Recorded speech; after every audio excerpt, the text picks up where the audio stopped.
शांति सागर की लहरें जब जब पास में आए, ओम शांति, ओम शांति।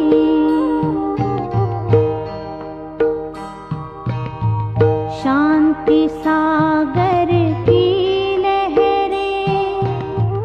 जब जब पास में आए, मन हो शांत तन हो शीतल, पावन सुख बरसाए, पावन सुख बरसाए। शांति सागर की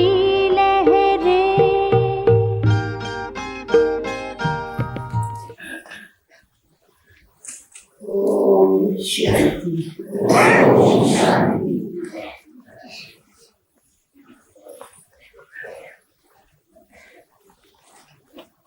इस पुरुषोत्तम संगम युग पर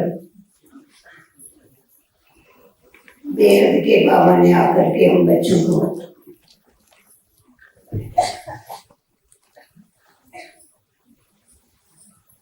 अपना बना करके सर्व बंधनों से मुक्त कर दिए। बाबा हम बच्चों को 21 जन्मों के लिए जो मुक्ति जीवन मुक्ति देते हैं, उसमें से वर्तमान समय संगम पर हम इसका अनुभव करते हैं। जितना ज्यादा समय हमको इसका अनुभव होता है, उतना ज्यादा समय नई दुनिया में हम प्रैक्टिकल लाइफ व्यतीत करते हैं। बाबा ने आकर के हम जो अधीन आत्माएं थी, परतंत्र थी, पिंजरे में पिंजरा, पिंजरे में पिंजरा, कितने पिंजरे थे, लोग संबंधियों के पिंजरे, समाज के पिंजरे, मर्यादाओं के पिंजरे, आदतों के, पुरानी आदतों के पिंजरे, खुद के पुराने संस्कारों के पिंजरे, पुराने विचारों के पिंजरे, पिंजरे के अंदर पिंजरे, पिंजरे के अंदर पिंजरे, इतने पिंजरे के अंदर में आत्मा थी। बाबा ने आके योग की अग्नि से उन पिंजरों को काट करके हम बच्चों को स्वतंत्र उड़ता पंछी बना दिए, एकदम स्वतंत्र कर दिया। ये कमाल एक बाबा की। बाबा कहते मीठे बच्चे, इस समय वर्तमान समय तुम सब बच्चे अधिकारी आत्माएं हो, अधीन आत्मा नहीं। किस चीज का हमें अधिकार प्राप्त है, कौन बताएगा? बताओ, हाथ ऊपर करो। किस चीज का अधिकार मिला है? हाथ ऊपर करो, खड़े रहो। विश्व का स्वर, वर्षा। हाँ, वर्षे का अधिकार। अच्छा, और हाँ, खड़ा हो जाओ ना। बाबा पर अधिकार। हाँ, बाबा पर अधिकार। बाबा के ऊपर अधिकार मिला है। अच्छा, और स्व के ऊपर अधिकार। देखो कितने अधिकार मिले। हाँ, सर्व प्राप्तियों के ऊपर। हाँ, सर्व प्राप्तियों के ऊपर अधिकार। सर्व प्राप्तियों पर अधिकार। खजाने की चाबी मिली है तो प्राप्तियां क्यों नहीं हो?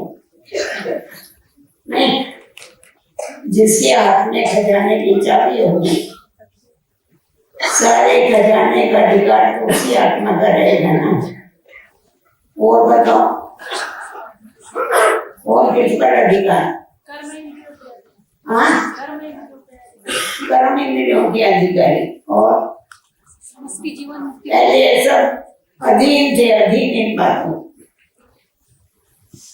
तो बाबा कहते हैं कि बच्चे, मैंने तुमको अधीनता से छुड़ा करके, पिंजरों से छुड़ा करके अधिकारी बच्चा बना दिया। तुम्हारे सारे बंधन मैंने योग की अग्नि से काट दिए। अभी तुम अपने को चेक करो कि तुम कितना अपना अधिकार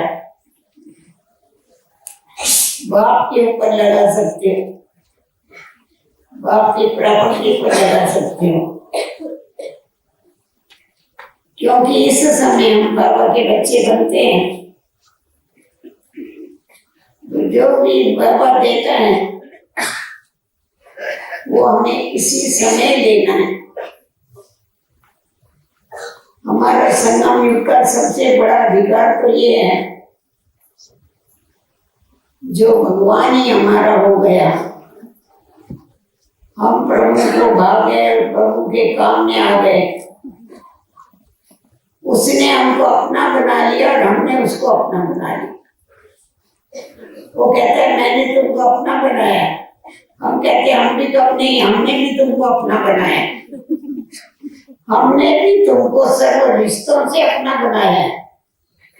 हमारे सर्व रिश्ते तुम्हारे साथ है, इसीलिए सर्व प्राप्तियां हम तुम्हारे से ही करते हैं। हम गीत भी गाते हैं, मेरा तो एक बाबा दूसरा नहीं कोई।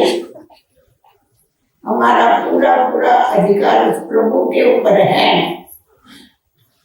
अधिकारी होने के कारण हमारा हुक्म चलता है, हुक्म तो चलता है, हमारा देह के हुक्म चलता है, अपनी कर्म इंद्रियों के हुक्म चलता है, अपने मन के ऊपर हुक्म चलता है, तन के ऊपर हुक्म चलता है, अपने विचारों पर हुक्म चलता है, सब तरफ हमारा हुक्म चलता है। तो जब बाबा ही हमारा हो गया और हम बाबा के हो गए, तभी उनको करना क्या, बाकी क्या रहा। गीत का कहना है कि तुम जो मिला सारी दुनिया में मिला, अभी बाकी क्या काम रहा बताओ, क्या काम बाकी, क्यों बैठे हो? हाँ, जाओ ना घर वापस, बैठे क्यों हैं? हम बैठे इसलिए हैं, उसने तो हमको अधिकार दे दिया, परंतु मैंने अधिकार कितना दिया। इसीलिए भक्ति मार्ग में भी गाते हैं, देना दे लेना थक पाए। देने वाला देता है और लेने वाले लेते लेते थक जाते हैं। जो थक गए अधिकार ले लेके वो हाथ ऊपर करो तो जरा, वो सो गए होगे नहीं, आए नहीं होगे बेचारे, थक जाएंगे तो क्या करेंगे। तो यहाँ बाबा, यहाँ कोई थका हुआ नहीं है, सब चुस्त है, दुरुस्त है। पीछे वाले सुन रहे हैं, ऊपर वाले सुन रहे हैं। देखो वहाँ कहाँ कोने में जाके बैठे हैं, इसको स्वतंत्रता कहते हैं।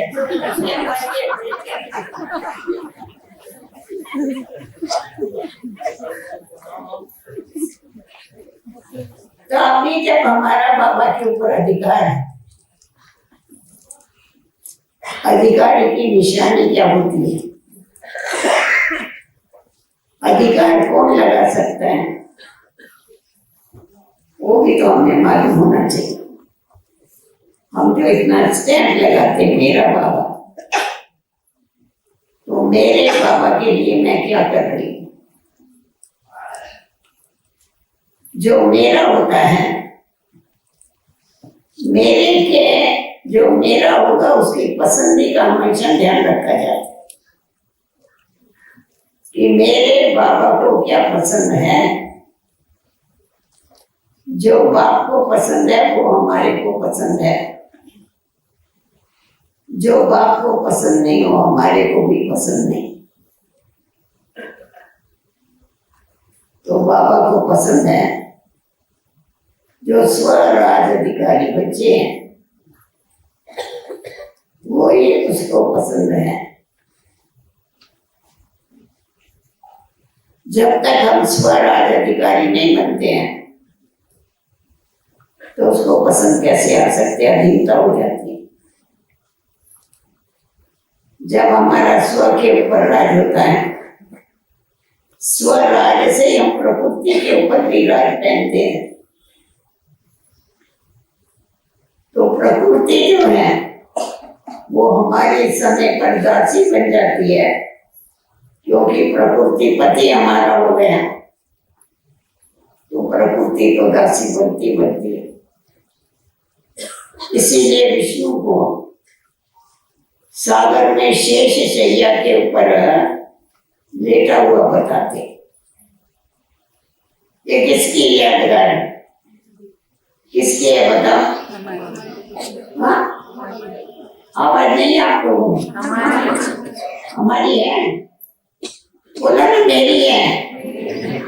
हमारी बोली है तो अलग हो गया, मेरी यादगार।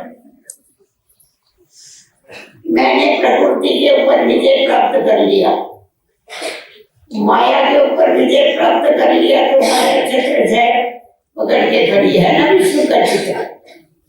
शेष शैया के ऊपर लेटा हुआ है, दुश्मन को शैया बना लिया, प्रकृति को दासी बना लिया और प्रकृति पति को अपना बना लिया। क्या ताकत है हमारे में, बोलो देखो। तभी हमारा जो बाप है अति प्रिय प्यारा, उसको क्या प्यारा? बाबा को कौन से बच्चे प्यारे लगते हैं?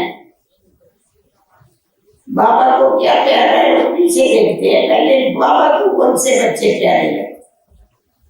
बाबा को आज्ञाकारी, वफादार, फरमाबरदार, ये क्वालिफिकेशन है तो उसको प्यारे लगते। बाबा बाप बन के हम बच्चों को रोज हमारी परवरिश करता है, बाबा हम बच्चों को फरमान करता है। बाबा के जो भी फरमान, अभी चेक करना, बाबा के जो भी फरमान है अर्थात श्रीमत, उस श्रीमत पर हम पूरा पूरा चलते हैं। ऐसा तो नहीं कि आप क्या सिर माथे पर नाला कोई डरेगा नहीं मरता, नहीं। बाबा की जो आज्ञा है पहली पहली आज्ञा, पवित्र बनो, योगी बनो। तो हमने पवित्रता को कहाँ तक धारण किया है, हर एक कोई अपने को अंतर्मुख होकर के चेक करे। मनसा वाचा कर्मणा संबंध संपन्न, इस सब में हमने पवित्रता को धारण किया है। जो परसेंटेज में धारण किया, बाबा कहता है चेक करो और अपने को चेंज कर डालो। सिर्फ बोलने से नहीं होगा अधिकार, पर उसको जो प्रिय है वो करने से हमारा उसके ऊपर अधिकार हो सकता। वो बताते हैं ना, एक आदमी था, उसका गली में ऐसा ये था, घर था, वो गली में घर था, ऊपर से परनाला समझते हैं पानी, मोरी का पानी नीचे गिरता है, उसको परनाला कहते हैं। तो जो भी गली के लोग थे, था बड़ा मीठा, बातचीत करने का बड़ा मीठा। गली के आने जाने वाले लोग वहां से आते जाते थे, उनको क्रॉस करना पड़ता था। और जब भी बेचारे तैयार होकर के टिकटॉक हो गया, ऑफिस में जा रहे, काम पर जा रहे, स्कूल में जा रहे बच्चे, ऊपर से परनाले का पानी गिरता था और इनके कपड़े खराब होते। उसको वो समझाने की कोशिश किया, सुनने को तैयार नहीं, किसी का भी हठीला था। तो पहले तो 5 को भगवान मानते थे, पंच में ही भगवान है। गाँव में पंचायती होती थी ना, तो सभी ने कहा पंचों को तुम जाके उसको समझाओ, तो ये चले गए। बड़ा खुश हो गया, ये बैठिए, बहुत खातिरी किया, आप तो भगवान है, आप तो ईश्वर है, आप फलाना है। उन्होंने कहा जो भी हमें वो अलग बात है, पर हम आपको एक रिक्वेस्ट करने को आए हैं कि ये जो परनाला है ना, इसको हटाया जाए, दूसरी जगह आप लगाओ इसको, क्योंकि आने जाने वालों के कपड़े खराब होते हैं। बोला हम आपके आगे के बाद जा ही नहीं सकते हैं, आपके आगे हमारे सिर माथे पर है, क्योंकि पंचों का जो निर्णय है वो परमात्मा का निर्णय होता है।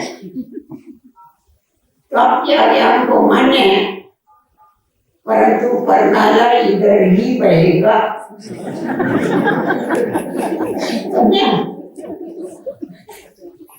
वो नहीं हटने वाला, बाकी आपके आगे सिर माथे पर। तो वैसे बाबा भी बोलता है ये विकारों का जो परनाला है इसको हटाओ, ये कमियां जो है इसको हटाओ। तो कोई बच्चे कहते हैं जी बाबा करेंगे जरूर, आपका नहीं सुनेंगे तो किसका सुनेंगे। परंतु धीरे धीरे करेंगे। आप देखना बाबा आप ख्याल नहीं करो, बाबा को दिलासा देते हैं, बाबा ख्याल नहीं करो, आप देखना लास्ट में हम कैसा आपको पॉजिटिव रोके बता। अभी फेल हो रहे हैं, लास्ट में पॉजिटिव रोके बताए। बाबा कहते हैं मेरे को भी दिलासे देने वाले। अभी आप ही बताइए, ऐसे बच्चों के ऊपर वो प्यार करें, ऐसे बच्चे जो है उसको अधिकार दे रहे, अधिकार उसको दिया जाता है जो पात्र होता। बाबा ने कहा और हमने किया, बाबा का आर्डर आया, हमने प्रैक्टिकल में किया। इसको क्या कहेंगे? इसको कहेंगे अधिकारी बच्चे। तो बाबा ने सबसे पहले जो हमारे को ऑर्डर किया पवित्र बनने का, तो मनसा वाचा कर्मणा संबंध संपर्क में कहाँ तक हमने पवित्रता को धारण किया है, अपने को 1 सेकंड चेक करो, आपको जवाब मिलेगा। उसको खुद से ही प्रश्न पूछना है और खुद ही उसका जवाब ढूंढना है और कमी पेशी को निकालने। मनसा में किसी के लिए दुर्भावनाएं आना, किसी से ईर्ष्या करना, किसी से वैर विरोध करना, किसी के मतभेद में आ जाना, इससे मनसा खराब होती है। तो वैसा है कि कुछ भी नहीं, हमारे को कुछ नहीं है, जैसा बाबा बोलेगा वैसा ही हम करेंगे और इन विषय विकारों को भगाएंगे। बाबा कहता है बच्चे बहुत समय की तुम्हारी जीवन मुक्ति की स्टेज, जीवन में रहते हुए मुक्त रहेगी विकारों से, यही तुम्हारे को बहुत बड़ा राजभाग दिलाए। जहाँ अगर तुमने जीवन मुक्ति का अनुभव नहीं किया तो कब करेगी ये बताओ। सत्य त्रेता में तो कॉन्ट्रास्ट करने के लिए कुछ नहीं होता। तो हमने कहाँ तक बाबा की महावाक्यों को प्रैक्टिकल में लाया है। बाबा आज भी सवेरे सुन रहे थे ना, बाबा कहता है बच्चे नष्टो मोह बनो। सबसे ज्यादा मोह तो इसमें होता है अपने शरीर। ये जब हमने बाबा के हवाले कर डाला तो हमारा इसमें मोह है, या बाबा भी कहने का और फिर हवाले नहीं करने का, ये तो ऐसी बात है। इसीलिए मुझे क्या करना है, बताया है उसकी आज्ञा के ऊपर चलना है। संग दोष से बचते रहो। बाप तो ऐसी आज्ञा करेगा ना। तो मेरा संग किसके साथ है? तीव्र पुरुषार्थियों के साथ है या ढीले पुरुषार्थियों के साथ है? कुशल के साथ तो मेरा संग हो ही नहीं सकता। परंतु ढीले पुरुषार्थी जो है, अगर उनके साथ हम संग करते हैं तो हम भी ढीले हो जाते हैं। बाबा ने कहा कि तुम फॉलो करो तो किसको फॉलो करो? फादर को फॉलो करो। फॉलो करना है तो अनन्य फादर और ब्रदर के जो बच्चे हैं उन बच्चों को फॉलो करो। नहीं तो तुम्हारे को जरूर क्यों, क्या, कैसे, अरे उसमें नंबर की गलती हो गई, ये हो गई, उनका सिर्फ आ जाएगी, तुम और कुछ नहीं करेगी। बाबा ने हम बच्चों को बताया, बच्चे मैं तुम्हारा बाप हूँ। संगम युग पर मैं सिर्फ एक ही बारी सृष्टि पर आता हूँ और सारी दुनिया को चेंज कर देता हूँ, सिर्फ तुम्हारे लिए। तुम्हारे लिए मैं पुरानी दुनिया को खलास करता हूँ। आप बताओ बाबा का बच्चों से कितना प्यार, कितना स्नेह है। परंतु तुम क्या करो? तुम क्या करो देखना, हमको क्या करना है। बाबा कहता है मैं इतना बिजी रहता हूँ, मेरे को सारी दुनिया बदलनी है। जो साइंटिस्ट है उनको भी मेरे को दिव्य बुद्धि देनी है, उनको टच करना है। भक्तों के भी मनोकामनाएं मुझे पूर्ण करनी है। तो ये सब कुछ होते हुए तुम्हारा बुद्धि का योग किससे है? तुम चेक करो। मेरे को जब इतना बड़ा कार्य करना है, लौकिक में भी कोई बहुत बड़े बड़े ओहदे पर होता है ना, वो व्यक्ति भी भले कितना भी बिजी रहेगा परंतु अपनी फैमिली के लिए अलग टाइम निकालता है।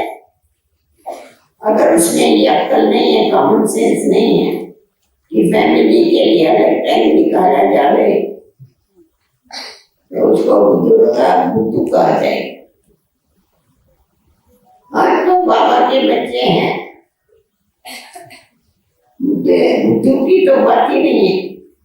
हम तो शुद्धू है सब सूझबूझ है हमको, कर्मों की गहन गति का मालूम। तो इसीलिए हमारे को ये देखना है कि बाबा इतना बिजी होते हुए हम बच्चों के खातिर अमृत वेले खर्च हमारे पास आता है। आप ऐसा नहीं समझना कि आप सेंटर पर रहते हैं तो आपके पास आता होगा, हमारे पास नहीं आता। बाबा आता है, आकर के देखता है बच्चे क्या कर रहे हैं, मेरे को याद कर रहे हैं या सोए पड़े हैं, क्या करते। बाबा चेक करता है। अगर तुम नहीं उठेगे तुम्हारी खटिया भी हिलाएगा, छोड़ेगा नहीं, उठा के रखेगा। अनुभव है किसी को खटिया हिलने का? किसको अनुभव है? देखो पीछे हाथ ऊपर किए, तुमको उठाएगा। उठो बच्चे, उठो ना ये बच्चे। अरे क्या भाग्य है हमारा, भगवान हमको उठाता है। हम भक्ति मार्ग में फिर उसको उठाते हैं। हम भी कम नहीं उसके भगत। हम बोलते तूने हमको उठाया ना ज्ञान की नींद में, हम तेरे को नींद में से उठाए, तू कहीं सोए उठा भी। पूजा होती है ना, उठाने की भी पूजा होती है। तो बाबा जब हमको अमृत वेले आके उठाता है, मैं उसका अधिकारी बच्चा हूँ। अमृत वेले का टाइम बाबा कहता है मैं खास मेरे बच्चों के लिए रखा हूँ, स्पेशल। उस समय तुम बच्चों को मेरे से जो काम लेना है वो जो वरदान चाहिए उससे झोली भरो, जो शक्तियां चाहिए वो शक्तियां दो। तुम्हारे जो प्रॉब्लम है वो मैं हल करने के लिए तैयार हूँ, परंतु तुम सिर्फ निंद्रा देवी को छुट्टी करो, फिर कहाँ तक करते हो देखो, कि पढ़ना लोग उधर ही रहता है। हाँ, फिर कहेंगे हम अधिकारी बच्चे हैं, उठते जरूर है, अलार्म बजेगा उठेंगे, बाबा से गुड मॉर्निंग करेंगे, फिर बैठ जाएगी, वहीं बैठ जाएगी, जहाँ उठेंगे जहाँ सोएंगे वहीं बैठ जाएगी, गुड मॉर्निंग करके फिर किस समय गुड नाइट होती है उनको पता ही नहीं। इसलिए बाबा ने हमको विधि बताई, तुम जब अमृत वेले उठते हो, उठ के तुम मुंह हाथ धुलाई करो, उस गद्दी को छोड़ो, दूसरे स्थान पर बैठो। आप कहिए यहाँ तो बड़ी जगह है, बॉम्बे में छोटी छोटी जगह है लोगों के पास, परंतु तुम कम से कम वो गद्दी लपेट के तो रख दो दूर और फिर बैठ के दो। फिर आप अपनी बातें बाबा को सुनाओ, बाबा की बातें आप सुनो। तो जब हम बाबा का मानते हैं ना, सुनते आज्ञाकारी बनते हैं, बाबा हमारे ऊपर मेहरबान हो जाता है, भूटाना तो है, फिर बड़ा खुश हो जाता है, मेरे बच्चे मेरा कहना मानते। तो इसीलिए बाबा ने हमें जो दिनचर्या बना के दिया है, उस दिनचर्या के ऊपर हमको एक्यूरेट रहना है, पंचुअल रहना। बाबा की किसी भी आज्ञा का हमको उल्लंघन नहीं करना। साकार बाबा हमेशा कहते थे, धरत पड़िए धर्म न छोड़िए। मरना भी पड़े तो भी हमारी धारणाएं हमको छोड़नी नहीं है, धारणाओं को पकड़ के चलना है, प्रवृत्ति में रहते हुए कैसा रहना है, मुरली सुनने के लिए क्या करना है, क्या नहीं बताया, डिटेल में जाइए तो सब है। सवेरे उठने से लेकर रात को सोने तक की मर्यादा है, उसके ऊपर हमको जरूर चलना। पढ़ाई जरूर पढ़नी है, क्योंकि बाबा का पढ़ाई के साथ बहुत प्यार है, इसीलिए तो आता है इतने दूर से पढ़ाने, क्योंकि पढ़ाई से तो हम सुधरते हैं। तो जब बाबा हमारी पढ़ाई का इतना ध्यान देता है तो हमको कितना ध्यान देना चाहिए। तो एक तो हमें उसकी आज्ञाओं पर चलना है, बाप है वो हमारा। फिर हमको वफादार होके चलना है। वफादारी किसको कहा जाता है? मेरा तो एक बाबा, दूसरा नहीं कोई। मेरी आंख कभी भी किसी में डूबे नहीं, जबकि मैंने दिलबर को अपना बना दिया, हम उसके बन गए, तो किसी भी देहधारी की तरफ मेरी बुद्धि नहीं जा सकती, किसी वस्तु पदार्थ में मेरी बुद्धि नहीं जा सकती। बाबा कहते थे, देखो बच्चे, तुमने बाप को अपना बनाया है,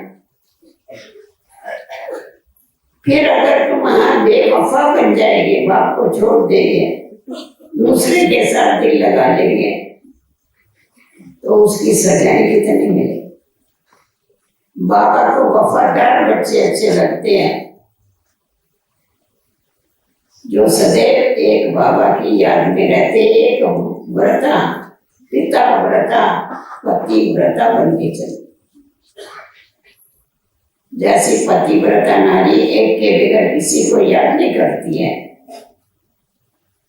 एक की बन के चलती है, वैसा हमको एक का ही बन के चलना है, अपने को चेक करना है कि हम बाबा के वफादार बच्चे हैं, बेवफाई तो नहीं करते। हम बाबा की याद में बैठे और हमको कोई देहधारी याद पड़े, हम उनसे दिल लगा के बैठे। आजकल तो फैशन है, एक एक 10-10 से दिल लगा के बैठते, टुकड़े कर दिए थे। नहीं, हमारे जो टुकड़े हुए थे बाबा ने सारे इकट्ठे करके अपने साथ जोड़ दिया। बाबा के बगैर और किसी से भी हमारा दिल का प्यार नहीं है, हमने अपने दिल में बाबा को बचा लिया। जब हमने अपने दिल में बाबा को बसाया तो बाबा ने खुद के दिल में हम बच्चों को बसाया। इसीलिए बाबा कहते हैं ना, संगम युग पर मैं तुमको 3 तख्त देता हूँ। एक तुम्हारा भ्रुकुटी का तख्त है, दूसरा बाप दादा का दिल रूपी तख्त है, सबसे बड़ा तख्त मान तख्त बाप दादा का दिल रूपी तख्त, और तीसरा जो है वो भविष्य में तो ताऊ जी का तख्त मिलता है, परंतु यहाँ तुमको सेवा का तख्त मिलता है। तो जो सदैव भ्रुकुटी के तख्त पर बैठते हैं, आत्मा समझ करके चलते हैं, सेवा के तख्त पर बैठते हैं, सेवा करते रहते हैं, वो बाप दादा के दिल रूपी तख्त पर बैठ सकते हैं। जो बाप दादा के दिल रूपी तख्त पर बैठते हैं वही भविष्य में ताऊजी तख्त पर अर्थात राजे तख्त पर बैठे। तो खुद को चेक करो, बाबा ने जो इतने 3 तख्त दिए हुए हैं, हम उन तख्तों पर बैठे हैं या नहीं बैठे हैं? अरे आजकल एक पाई पैसे की कुर्सी पकड़ने के लिए कितनी मेहनत करते हैं। इलेक्शन होता है, हाँ, उसमें क्या नहीं करते हैं लोग कुर्सी लेने के लिए, फिर भी वो कांटों की कुर्सी, चुभने वाली कुर्सी, उस पर बैठते, पीछे से दूसरा कुर्सी खींच ले, नीचे गिर जाते। और यहाँ हमारा बाबा सामने से हमको तख्त देता है, तो भी बच्चे बैठने को तैयार नहीं है। बैठेंगे फिर उठेंगे, बैठेंगे फिर उठेंगे, क्या कर रहे थे? बैठ जाओ ना शांति से, तख्त क्यों छोड़ देते? तो एक ही बाबा सदैव याद रहे, हमारे सर्व संबंध उस बाप के साथ हो, उन सर्व संबंधों की मुझे रचना लेने की जरूरत है। जब तक सर्व संबंधों की रचना अपने लेंगे, नष्टों हुआ नहीं बन सकता। नष्टों हुआ बनना माना सर्व संबंध उसके साथ जो, सर्व संबंधों का रस उससे लेना, क्योंकि वो सर्व संबंधों की सैकड़ी मिठास है उसमें, सर्व संबंधों की। तो हमारे को बाबा का वफादार बच्चा बन के चलना, हमारी कभी किसी में आंख डूब नहीं सकती है, और किसी का ध्यान हमारी तरफ जा नहीं सकता है देह की तरफ, क्योंकि हम उसके हो गए, उसके बन गए।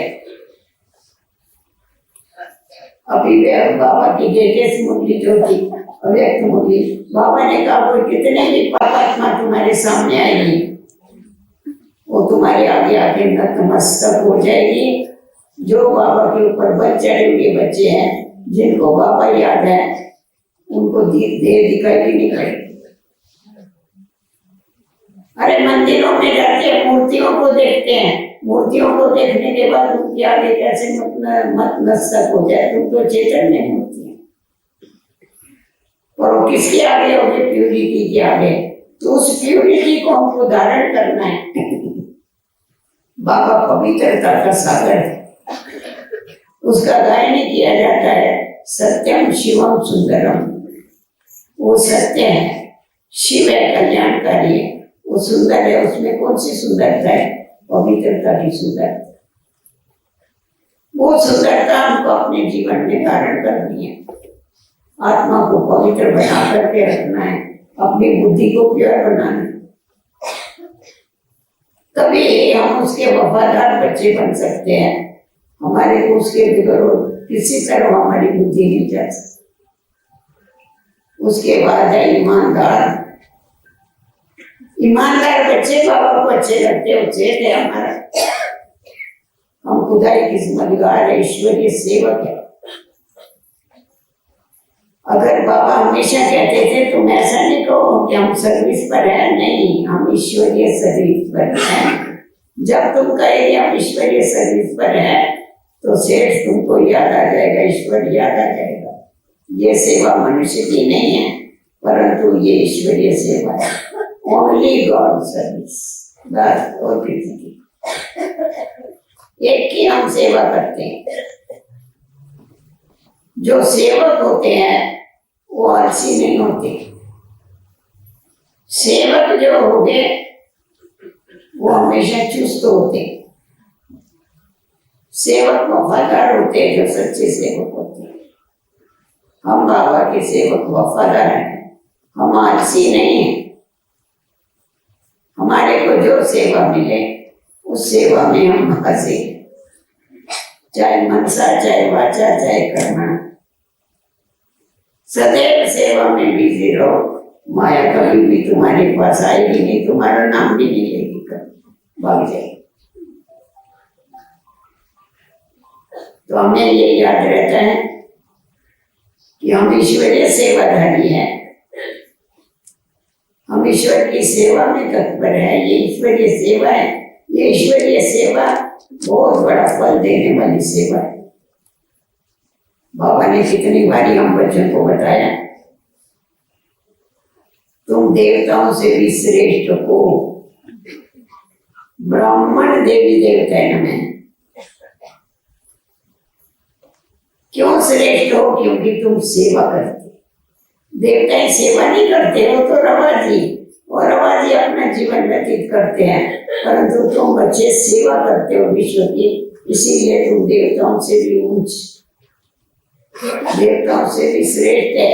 इसीलिए हमेशा ब्राह्मणों को चोटी बताते हैं, उनका स्थान बहुत ऊंचा है।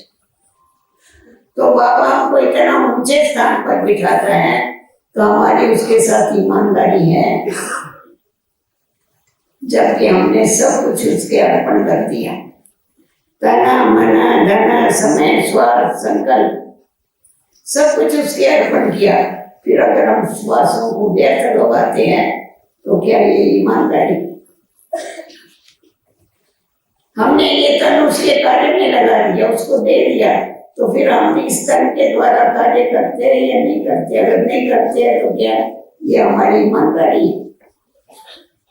हमने धन उसको उसके अर्पण कर दिया, फिर अगर हम उसको कभी उसके कार्य में लगाते नहीं, अपने ही इसमें लगे रहते, तो क्या ये ईमानदारी? संकल्प हम व्यर्थ चला रहे हैं, तो क्या ये हमारी ईमानदारी? ये तो ईश्वर को दी हुई चीज वापस लेने की, ये तो बेईमानी हो गई।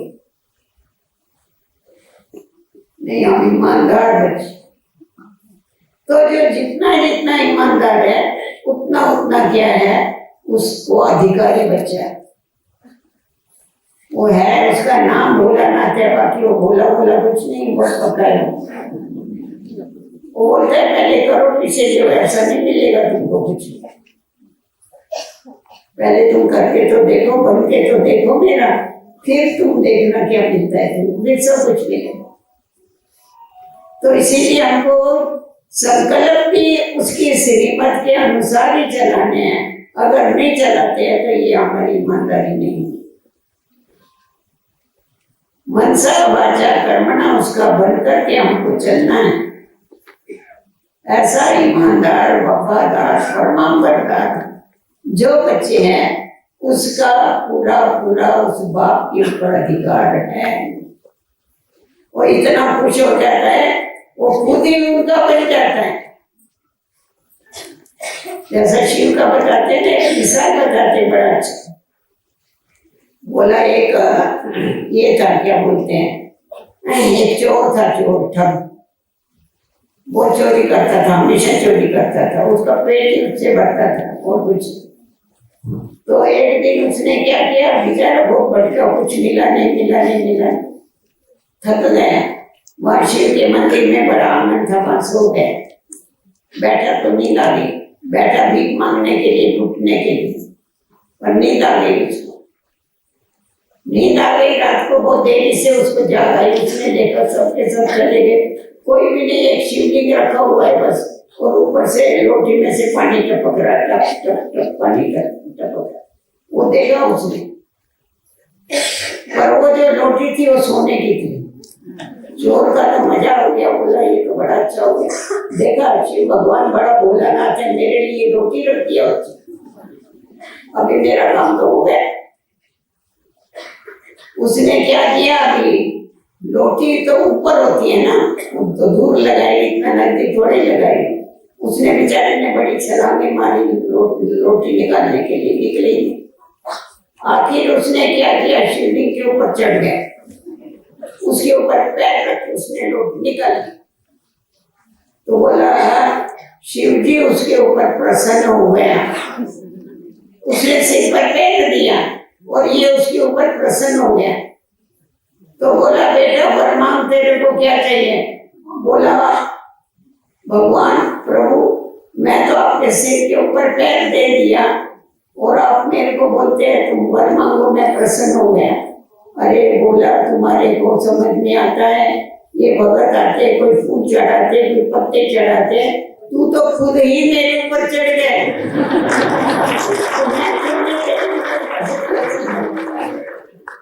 तो देखो बाबा भी क्या करता है तो यहाँ के दृष्टांत है ना, हमको बाबा अपने कंधे के ऊपर चढ़ाता है। हाँ, तुम मेरे पर वारी गए ना बच्चे, मेरी सिंगल पूजा होती है, तुम्हारी डबल पूजा होती है। कंधे पर चढ़ाया या नहीं चढ़ाया? तो जब ये ऐसा बाप हमको मिला है, हम उसके जब अधिकारी बच्चे हैं तो उस नशे में रहने की जरूरत है कि वाह वाह वाह वाह वाह वाह वाह और वारे मेरा भाग्य वाह।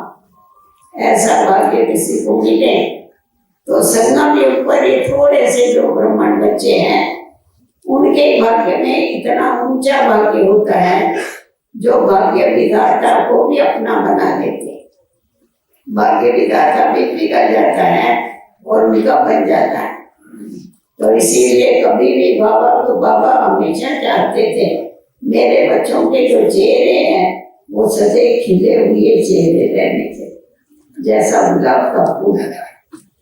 कभी भी मुरझा गया हुआ चेहरा बाबा को अच्छा नहीं लगता। बाबा कहते तुम्हारा चेहरा कभी मुरझाना नहीं चाहिए, सदैव खिला हुआ रहे, सदैव हंसते रहो, सदैव खिले रहो, सदैव खुश रहो। किसी किसी का बहुत होता है, जरा सी बात होगी तो चेहरा ऐसा हो जाता है। नहीं, चेहरा क्यों? चेहरा क्या है? हमारी स्थिति का आईना है। हमारे चेहरे पर से, हमारी चलन पर से बाप प्रत्यक्ष होने वाला है। बाबा का चरित्र हम लोग ही बताने वाले हैं, हमारे द्वारा ही उसका चरित्र सिद्ध होगा, हमारे चित्रों के द्वारा। इसीलिए हमारे को हमेशा खुद के ऊपर ध्यान देना है, सदा खुश रहना है, बाप का नाम बाला करना है, आज्ञाकारी वफादार फरमाबरदार बन के चलना है और अधिकारी बच्चा बन करके नई दुनिया में पूरा पूरा अधिकार लेना है। ऐसा नहीं देरी से आना है हमको नई दुनिया में, नहीं, हमको फर्स्ट जन्म में श्री कृष्ण के साथ साथ आना है और अपना अधिकार पूरा पूरा लेना है। और बाबा ऐसे बच्चों को अधिकार देने के लिए सदैव तैयार रहता है। हम भगवान के अधिकारी बच्चे हैं, इसीलिए हमको इस दुनिया का कोई आकर्षण नहीं। हमारे लिए तो दुनिया है ही नहीं। हाँ, हमारे लिए नई दुनिया हमारे बाप ने बना के रखी है। अभी हम उस दुनिया में गए कि गए, बस सदैव ये याद करते रहो, नाचते रहो और आगे बढ़ते जाओ। ओम शांति।